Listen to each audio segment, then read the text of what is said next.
How to purchase credit on PixVerse. Hello guys, this is Atticus and welcome back to another tutorial video.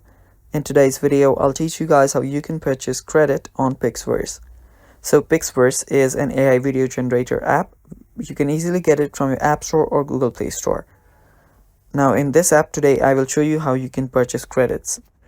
Now the credits are mostly used in PixVerse to use the features such as your video transformations, your AI video transformations. You can do a lot of things from PixVerse.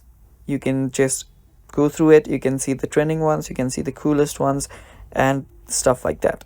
So to do or to use these features, you'll need credits. Now if you want to buy that, you can actually tap on the top right corner right here.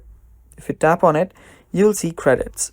Now from credits you can actually buy subscription to altogether, or you can go to credit packs.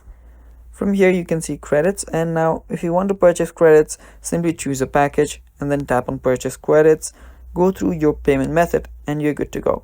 And it's that simple. That is how you purchase credit on PixVerse. And yeah, that is all for today's video as well. Thanks for watching guys, stay tuned for more and bye bye.